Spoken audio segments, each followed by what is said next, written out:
Beberapa hari yang lalu, seorang teman bicara bahwa dalam pemilu kali ini, yang menang dan yang kalah itu sebenarnya udah ditentukan secara sistem. Karena yang memegang itu adalah ada KPU dan di sana ada orang-orang. Juga ada Bawaslu. Jadi dengan sistem itu, apalagi dengan uang, kadang-kadang orang bisa berubah. Sehingga sangat mudah mengubah angka kemenangan dari 10 jadi 100 tergantung siapa yang berkuasa. Sehingga beberapa hari yang lalu juga ada tokoh yang membuka kemudian dugaan terhadap pencucian uang sampai ratusan triliun. Ada juga tokoh yang membuka sebuah gerakan-gerakan politik yang menurutnya adalah suatu kejahatan. Ya, terkadang alasan mereka adalah untuk menerangi ruang gelap kejahatan. Jadi memang ada ruang-ruang gelap di situ, banyak kejahatan yang orang tidak tahu, tetapi dampaknya bisa berakibat terhadap banyak orang. Sehingga Al-Quran itu sebenarnya hadir untuk menerangi ruang-ruang itu, sehingga harapannya terjadi sebuah kemajuan, terjadi sebuah perbaikan di tengah-tengah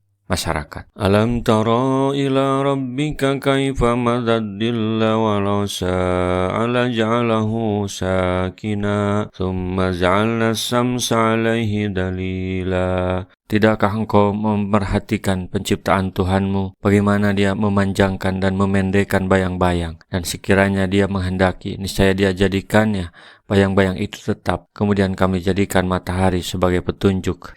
Seandainya matahari tidak terbit atas bayang-bayang itu, tentulah bayang-bayang tidak akan ada, karena sungguhnya sesuatu itu tidak dikenal melainkan lawannya. Bayang-bayang itu ada karena kuasa Allah. Tiada yang bisa menghentikannya selain Allah. Karena Allah yang berjalankan matahari yang cahayanya menyinari bumi, kemudian terhalang oleh benda sehingga terjadilah bayang-bayang. Namun bayang-bayang itu ibarat kesulitan, tantangan perjuangan, isu dan hoak yang disebar oleh orang-orang kafir yang tidak kekal selamanya. Tsumma qabadnahu ilaina qabdan yasira. Kemudian kami menariknya bayang-bayang itu kepada kami sedikit demi sedikit. Menurut suatu pendapat, dhamir yang ada pada ayat kembali kepada bayang-bayang, sedangkan menurut pendapat yang lain kembali kepada matahari. Yang dimaksud dengan yasiron ialah perlahan-lahan.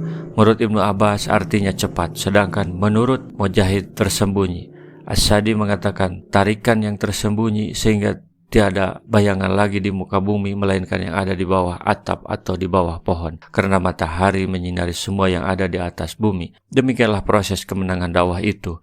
Ya, seperti sinar matahari yang secara perlahan menghapuskan bayang-bayang kegelapan. Kegelapan itu ada untuk mengenali sejatinya cahaya. Itu sunatullah, dan sunatullah juga kegelapan itu secara perlahan akan hilang, sehingga akan ada suatu masa Islam meliputi dan berkuasa di muka bumi. Wa huwallazi ja'ala lakumul laila libasan wan nauma subata wa ja'alal laila nusura. Dan dialah yang menjadikan malam untukmu sebagai pakaian dan tidur untuk istirahat. Dan dia menjadikan siang untuk bangkit berusaha, menghentikan semua gerakan untuk istirahat agar tubuh menjadi segar kembali. Karena sungguhnya semua anggota tubuh dan panca indera mengalami kelelahan akibat banyak bergerak dalam melakukan aktivitas di siang hari mencari penghidupan. Apabila malam hari tiba dan suasana menjadi tenang, maka menjadi tenang pula semua gerakan dan beristirahat.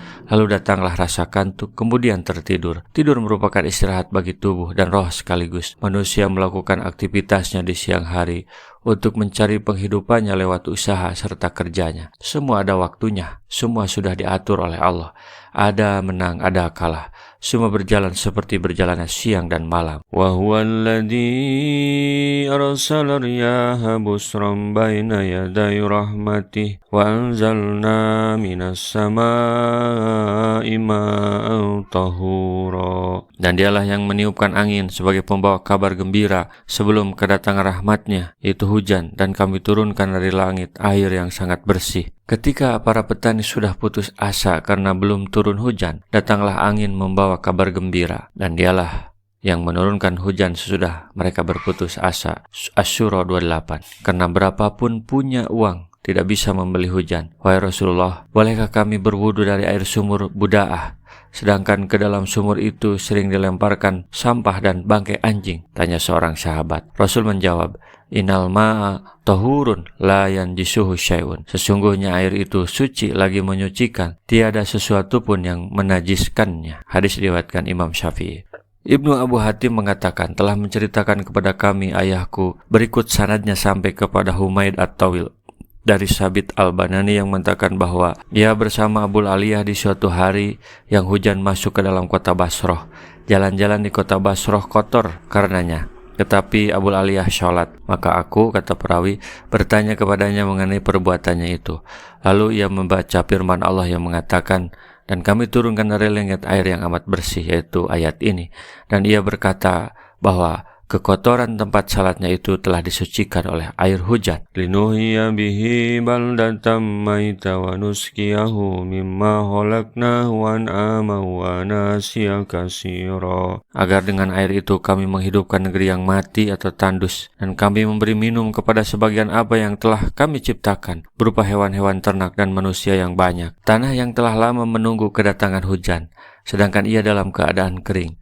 Tiada tumbuhan padanya dan tiada suatu pohon pun setelah datang kepadanya kehidupan, yaitu air hujan. Maka ia menjadi hidup dan dipenuhi oleh tumbuhan yang memiliki bunga-bungaan yang beraneka warna. Kemudian apabila telah kami turunkan air di atasnya, hiduplah bumi itu dan suburlah. Al-Hajj ayat 5.